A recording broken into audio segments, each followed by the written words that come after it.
জানেন হাইকোর্টের রায়ের আলোকে আবার সুপ্রিম কোর্ট আগের রায়টাকে অকার্য করে তারা 4 সপ্তাহের কাছে সিদ্ধান্ত দিয়েছে এবং সাধারণ ছাত্রদেরকে ক্লাসে যাওয়ার জন্য মহামান্য সুপ্রিম কোর্ট নির্দেশনা প্রদান করেছেন। কিন্তু আমরা দেখলাম এর কয়েকদিন পরেই সুপ্রিম কোর্টের নির্দেশনাকে অপেক্ষা করে একটি গ্রুপ তারা বিভিন্ন জায়গায় বসে তারা এক সরকার বিরোধী স্লোগান দিচ্ছে, অন্যদিকে তারা গাড়িতে আগুন লাগাচ্ছে, রেল লাইনের স্লিপার তুলে ফেলছে, মেট্রো রেল বন্ধ করে দিয়েছে। আমরা যারা গোয়েন্দার চাকরি করি আমরা কিন্তু নিবিড় পর্যবেক্ষণ যে এই আন্দোলনটাকে কোঠাবিরোধী আন্দোলনটাকে অন্যদিকে ধাবিত করার জন্য একটি চক্র, একটা গ্রুপ তারা বিভিন্ন সময় অর্থ দিয়ে, কেউ পানি দিয়ে, কেউ লাঠি দিয়ে, কেউ অস্ত্র সরবরাহ করে তারা এটাকে এই পরিস্থিতিকে ঘোলাটে করার জন্য তারা চেষ্টা চালাচ্ছে। যার ধারাবাহিকতা আজকেও আপনারা লক্ষ্য করেছেন, প্রেস ক্লাবের সামনেও গাড়িতে আগুন লাগানো হয়েছে, তারা বিভিন্ন জায়গায় ককটেল নিক্ষেপ করেছে। আজকেও পল্টনে অনেকগুলি ককটেল বিস্ফোরণ আপনারা নিজেরাও খেয়াল করেছেন। আমার কথা হলো এগুলো সাধারণ ছাত্রদের কাজ না।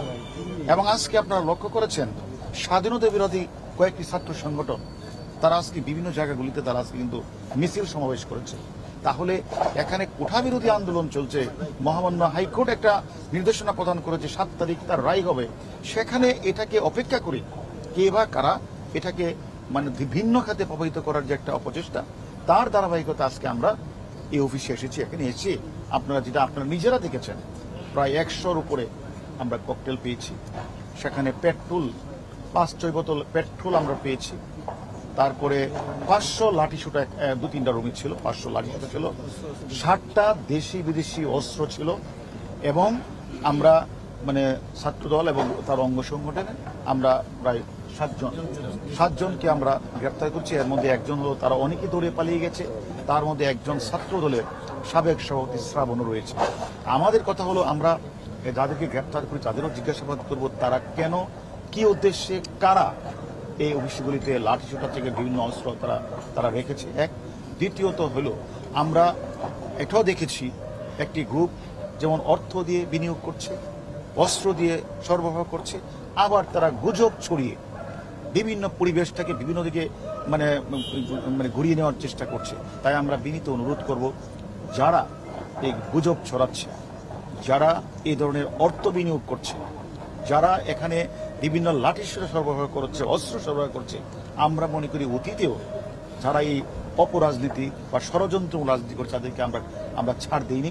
আমরা মনে করি এই আন্দোলনকে, কোঠাবিরোধী আন্দোলনকে ঘিরে যারা এই অপরাজনীতি, যারা ষড়যন্ত্রকারী, যারা এই কাজটি করেছেন, আমরা মনে করি তাদের সকলের নাম আমরা পেয়েছি, তাতে আমরা শীঘ্রই গ্রেপ্তার করব। তার মানে আপনার বক্তব্যে এটাই স্পষ্ট যে এই আন্দোলনে বিএনপি এই আন্দোলনকে ইস্যু করে বা পুঁজি করে সরকার আন্দোলনের দিকে যাচ্ছে। হ্যাঁ, এটা তো আপনারা লক্ষ্য করেছেন।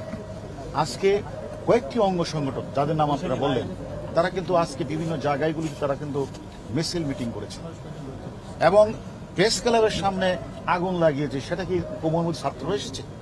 এখানে কিছু অপরাজনীতি করার জন্য, কিছু মানুষ যারা রাজনীতিকে ভিন্ন খাতে নেওয়ার জন্য তারা এই কোমলমতি ছাত্রদেরকে ব্যবহার করে তারা এই বাংলাদেশের বিভিন্ন স্কুল প্রতিষ্ঠানগুলিতে তারা ভাঙচুর চালাচ্ছে, অগ্নিসংযোগ করছে, রেলের স্লিপার তুলে দিচ্ছে, মেট্রো রেল বন্ধ করে দিচ্ছে।